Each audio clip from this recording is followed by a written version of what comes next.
Good morning. আমাদের দিনরাত্রির নতুন আরেকটি ভ্লগে আপনাদেরকে স্বাগত। আশা করি সকলে ভালোই আছেন। আমরা তো ভালোই পুরী পৌঁছে গেছি, হোটেলও পেয়ে গেছি মনের মতন। কিন্তু সকালে তো খাওয়া দাওয়া করতে হবে। আমাদের হোটেলের ব্যালকনি থেকেই আমি দেখতে পেলাম রাস্তার ধারে খুব সুন্দর খাবারের দোকান বসেছে। আর সাউথ ইন্ডিয়ান খাবার, বিশেষ করে ইডলি ধোসা আমার ভীষণ ভালো লাগে। ঝাল সুজি, উত্তাপাম এগুলো ভীষণ প্রিয়। আজকে ইচ্ছা আছে সাউথ ইন্ডিয়ান ব্রেকফাস্ট করার। চলুন নিচে যাই। আগামীকাল ভোরবেলায় আমরা যাব জগন্নাথ দেবকে দর্শন করতে। তারপরে রাত্রেবেলায় আমাদের ফেরার ট্রেন। সেই কারণে আজকেই ভাবছি যা শপিং করার আছে এখানকার মার্কেট, বিশেষ করে স্বর্গদ্বার মার্কেট। আর পুরীতে আসলে স্বর্গদ্বার মার্কেটের গাঙ্গুরাম সুইটসের গজা নেব না, এটা তো হতে পারে না। সেই খাজা গজা যাই বলুন না কেন কিনবো। এই সমস্ত কিছু নিয়ে আজকের ব্লগ রয়েছে আপনাদের সাথেই। চলুন আগে দিনটাকে শুরু করি।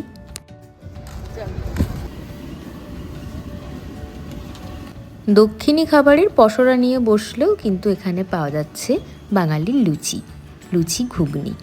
এনারা বলেন পুরি সবজি। সামনে চওড়া রাস্তা, এক পাশে সমুদ্র আর অপর পাশে খাবারের দোকান। আর এগুলো কি ভাজছে বলুন তো? জালাপিনো চপ। আর এই দেখুন বিভিন্ন রকমের খাবার। আমার এই উপমা খাবার ভীষণ ইচ্ছে হয়েছে। আসলে ওনারা সুজির সাথে সিমুই মিশিয়ে বানিয়েছেন। আমি ওনাদের কাছ থেকে এটা জেনে নিয়েছি, বাড়ি থেকে একদিন ট্রাই করব। চামচ কেমন ভালো লাগে এটা খেতে? তাহলে একটা দোসাও নিয়ে নিও। আমরা এখানে ওয়েট করছি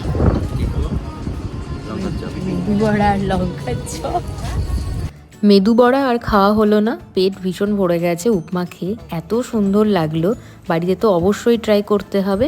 আর এদিকে এখন গরম গরম একেবারে জালাপিনো চপ ভাজা হচ্ছে বেসনে ডুবিয়ে। আমরা এক প্লেট অর্ডার করেছি, এক প্লেটের রয়েছে 5টা, দাম 30 টাকা। কেমন?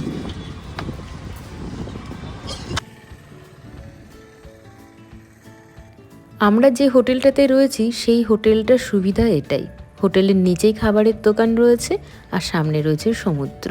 ঠেলা গাড়ি নিয়ে আসে সকালবেলায়, রাস্তার ধারে দোকান দেয়, খাবার দাবার বিক্রি করে ওই 12টা নাগাদ আবার ওনারা ফিরে যান। এটা কিন্তু বেশ সুবিধে। আর এই দেখুন রাস্তার পাশে কলটা, আমার এটা খুব ভালো লেগেছে। এমন জায়গায় ওনারা দোকানটা দিয়েছেন যে জলের কিন্তু এখানে ব্যবস্থাও রয়েছে। আর এখন চলে এসেছি আমরা ডাবের দোকানে। চলুন একটা ডাব খেয়ে হয়ে গেছে।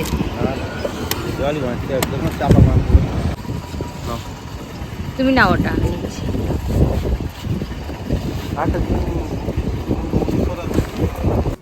ডাব বিভিন্ন দামের রয়েছে, 50 টাকা, 60 টাকা, 70 টাকা। আমরা যে ডাবগুলো খেলাম এইগুলোর দাম নিল 60 টাকা করে, বেশ ভালো। তবে আমার যেটুকু মনে হয়েছে আমাদের ওখানে ডাবের জলগুলো বেশ মিষ্টি, এই ডাবের জলগুলো একেবারেই নোনতা। তবে ডাবের জল খাওয়া তো ভীষণ ভালো। আর সকালবেলায় এই যে লঙ্কার চপটা খেয়েছি সেটা নিয়ে যে আমার মুখ টক বা অ্যাসিডিটি কিচ্ছু হয়নি, আমি ভালো আছি। আর এদিকে উত্তমকে দেখুন, মালাই পেয়ে কত খুশি। মানে ডাবের মধ্যে যদি হালকা শ্বাস থাকে দারুণ লাগে না খেতে?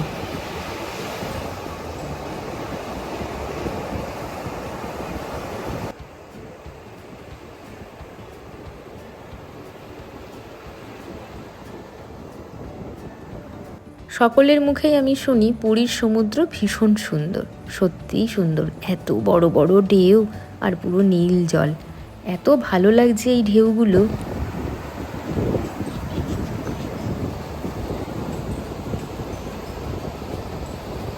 অনেক দিন পর আবার সমুদ্রে এলাম, সেই লাস্ট গিয়েছিলাম মন্দারমণি। আমার আর কুমারের ফার্স্ট টাইম একসাথে। অনেকক্ষণ পাড়ে দাঁড়িয়েছিলাম, সূর্য একেবারে মাথার উপরে, রোদটা আর নিতে পারছি না, তাই ফিরে যাচ্ছি হোটেলের রুমে। একটু রোদটা পড়লে বিকেলের দিকে আবার আসবো। এখন দেখুন ঢেউগুলো কি সুন্দর লাগছে, অপূর্ব। এখান থেকে বিচটা এত সুন্দর লাগছে। দেখুন কত লোকজন এখন বিচে, আর আমরা দুজনে এখন ঘরে বসে আছি। এখন ঘড়িতে বাজে দুপুর 1:30। এই রোদের মধ্যে উত্তম যাবে না। এই দেখুন জুম করে দেখাচ্ছি, দারুণ। হোটেলটা এত সুন্দর জায়গায় পেয়েছি আমরা, ভীষণ খুশি।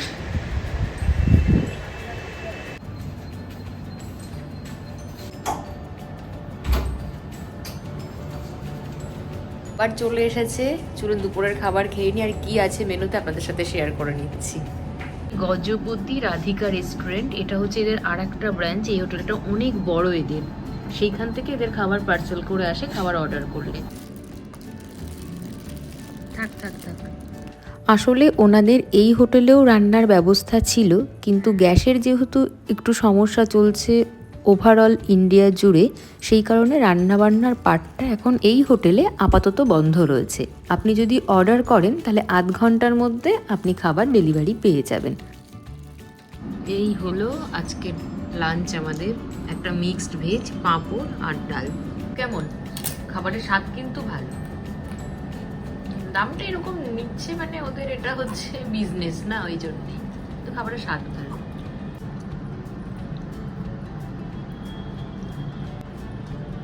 খাবারের স্বাদ ভালো। কোয়ান্টিটিটা কম এটাই। আমরা রেডি হয়ে গেছি, আমরা এখন বিচের ধারে যাচ্ছি, একটু সময় কাটাবো, একটু সমুদ্রের ঢেউ দেখবো, একটু ছবি তুলবো। চলুন বিচের ধার থেকে ঘুরে আসি।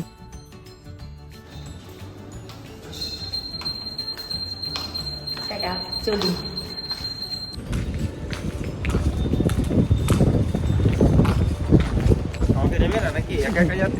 না, নেবো না। আমি একটা ফ্লোরাল স্লিপলেস ওয়ান পিস পরেছি। আপনাদের যদি পছন্দ হয় তাহলে এই ড্রেসটি লিংক আমি ডিসক্রিপশান বক্সে শেয়ার করে দেবো, আপনারা চাইলে ওখান থেকে চেক আউট করে নিতে পারেন। বেশ হাওয়া দিচ্ছে, চুলগুলোতে তো সুন্দর করে পুরো রেডি হয়ে এলাম যে উড়ে সব জট পাকিয়ে যাবে আমার, এটাই মনে হচ্ছে। যা যা ভেবে এসেছি জানি না কতটা কি হবে। এখন ঘড়িতে সময় 4:10। এই পড়ন্ত বিকেলে সমুদ্রের পাড়টা অসাধারণ লাগছে দেখতে, মনে হচ্ছে চুপটি করে বসে থাকি।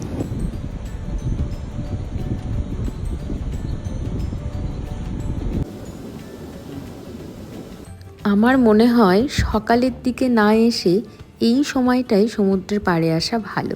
আর লাইট হাউসের এই দিকটাতে তো ভিড়টা একটু কম, সেই জন্য আরও বেশি ভালো লাগছে এই সমুদ্রকে দেখতে। পুরো মনে হচ্ছে পার্সোনাল বিচে বসে আছি।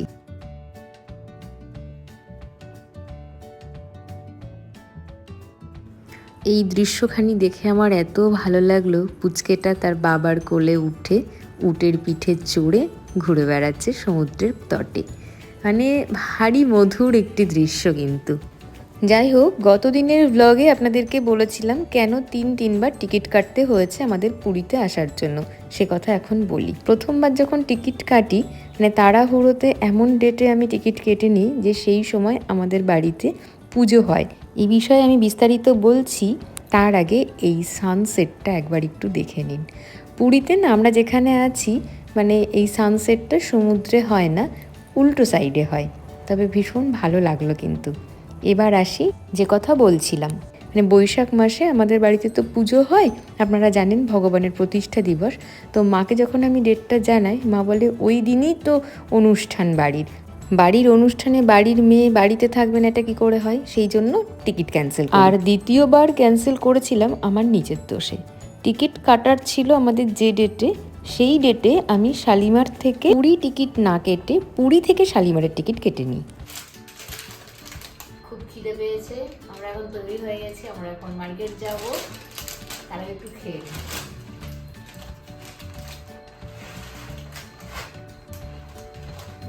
তুমি এখানে বিস্কিট খাচ্ছে 50-50, আমাকে একটা দাও। বাহ সুন্দর, চলুন মার্কেট ঘুরে আসি, একটা শাড়ি কিনবো ভাবছি।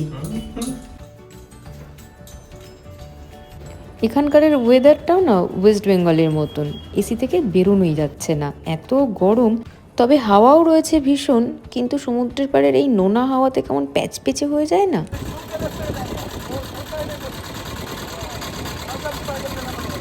আমরা যেখানে আছি সেখান থেকে স্বর্গদ্বার মার্কেট 1.9 কিলোমিটার। আমি তবে এতটুকু বলবো, যাবার সময় আপনারা অটো বা টোটোতে চলে যান, ফেরার সময় বরং টুকুস করে গল্প করতে করতে ফিরে আসবেন। আমরা পৌঁছে গেছি মার্কেট, এখন আইসক্রিম খাবো।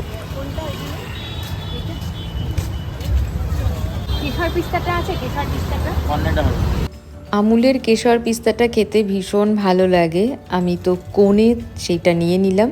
উত্তম ওর পছন্দের আইসক্রিম খুঁজছে, কিন্তু পাচ্ছে না, দেখা যাক। পেলে পছন্দের আইসক্রিমটা?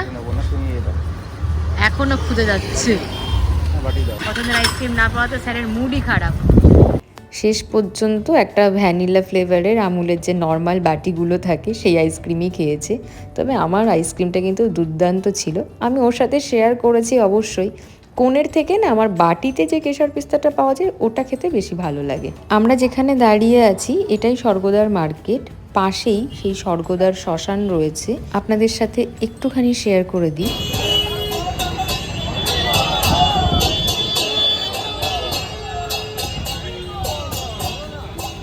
এখন চলে এসেছি আমরা মার্কেটের ভিতরে। বাদিকে যে গাঙ্গুরাম সুইটস রয়েছে আমরা সেদিকেই যাচ্ছি, কারণ এটাই প্রথম কাজ। আমাদের হাতে তো সময় খুব কম, তাই কাজগুলো তাড়াতাড়ি সেরে নিতে হবে।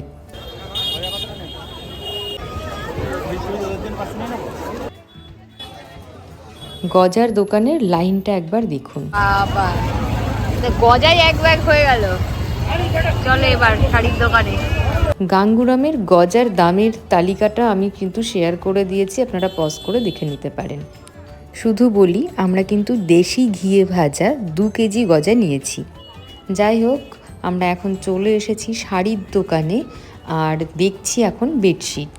কটকির এই বেডশিটগুলো পিলো কভার দিয়ে আমার এত ভালো লাগছে, কোন রঙটা নেব বুঝে উঠতে পারছি না। আমার সব রঙগুলোই ভালো লেগেছে, মানে এত সুন্দর, প্রত্যেকটা সুন্দর, একটার থেকে একটার। পুরো লাট দিয়ে রয়েছে দোকানে প্রচুর, আর সেল চলছে এখন। এই ডিজাইনটাও আমার পার্সোনালি ভীষণ ভালো লেগেছে, কিন্তু এর পিলো কভার নেই, সিঙ্গেল বেডশিট, তাই উত্তম নিষেধ করলো। আমি একটা হোয়াইটের সাথে রাস্টের কম্বিনেশন খুঁজছিলাম, কিন্তু সেরকম পাচ্ছি না। এটাও খুব একটা খারাপ লাগছে না, এটাও আমার বেশ পছন্দের তালিকায় রয়েছে। এটা হলো পিলো কভার আর এটা হলো বেডশিট। এটা 1230 টাকা দাম আছে, ডিসকাউন্ট দিয়ে 980। আপনাকে এখন সেল চলছে, চৈত্র সেল, 850 টাকা। এখন দেখছি শাড়ি, উড়িষ্যার শাড়ি তো ভীষণ বিখ্যাত, মানে কটকির কাজ অসম্ভব সুন্দর লাগে। আর আমি চাইছি একটা লাল সাদা আর কি কম্বিনেশনে শাড়ি নিতে, কিন্তু যেরকমটা চাইছি সেই রকম পাচ্ছি না।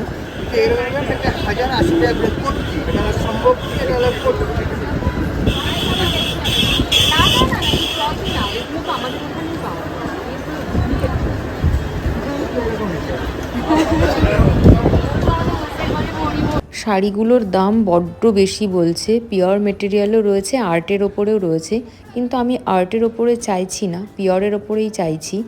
এই শাড়িটা একটা টুকটুকে লাল শাড়ি, পুরো নতুন বহু শাড়ি, তাই আমি বললাম এটা রিভার্স কম্বিনেশন কি হতে পারে, মানে হোয়াইটের সাথে রেডের, কিন্তু বললো যে না, নেই। এই শাড়িটা আমার বেশ লেগেছে, গঙ্গাজল কালারের ওপরে রয়েছে, দাম বলছে 4500 টাকা। কিন্তু এখন আমি এত দাম দিয়ে শাড়ি নিতে চাইছি না। আমি ভেবেছিলাম 2-2500 টাকার মধ্যে একটা ভালো শাড়ি পেয়ে যাব কটনের ওপরে কটকি, কিন্তু সেরকম পাচ্ছি না। তবে এনাদের কিন্তু শাড়ি দেখাতে কোনো অলসতা নেই, ব্যবহার ভীষণ ভালো স্টাফ এদের। এই লাল কালো কম্বিনেশন শাড়িটা বেশ পছন্দ হয়েছে, কিন্তু সেম শাড়ি আমার রয়েছে ইয়েলোর সাথে নেভি ব্লু দিয়ে। যাই হোক, এখান থেকে তো আমাদের শপিং হয়ে গেল।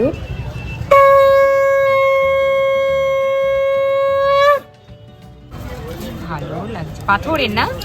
এটা কত আছে প্রাইস? 250 টাকা। এখন চলে এসেছি একেবারে বিচের ওপরে যে মার্কেট বসে সেই মার্কেটে। এখানে তো এত মাছের চপের গন্ধ যে আর আমি নিতে পারছি না, তাই উত্তমকে বলছি যত তাড়াতাড়ি সম্ভব এখান থেকে বেরিয়ে যেতে হবে। যেন মনে হচ্ছে সব পচা মাছ ভেজে বিক্রি করছে। এই বাসনগুলো সব অ্যালুমিনিয়ামের, তাই উত্তম নিষেধ করলো নিতে, বললো অ্যালুমিনিয়াম তো বাড়িতে নেওয়া যাবে না। এখন দেখছি পাথরের হামান দিস্তা, তবে যে সাইজটা চাইছি সেই সাইজটা নেই, আর দাম না সত্যি বেশি বলছে এনারা। বেশ ভালো, কিন্তু 380 বলছে।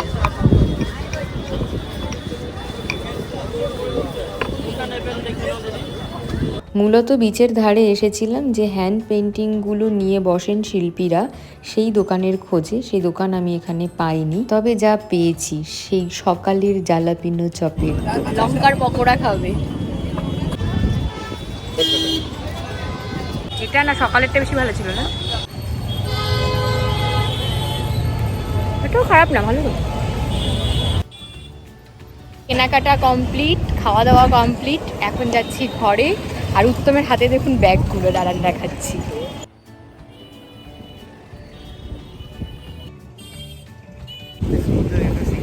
হ্যাঁ হ্যাঁ হ্যাঁ, ওই যে তোমার জাহাজগুলো আসে না,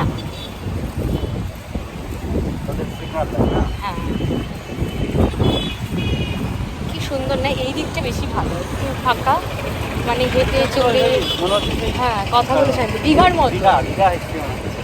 সত্যি স্বর্গদ্বারের এই জায়গাটায় এত ভিড়, আর এখন তো সন্ধেবেলা, সকলেই মার্কেটে আসে শপিং করতে ট্যুরিস্টরা, সেই জন্য যেন ভিড়টা অনেক বেশি। আমরা দুজনে গল্প করতে করতে 1.9 কিলোমিটার হেঁটে কিন্তু চলে এসেছি হোটেলে।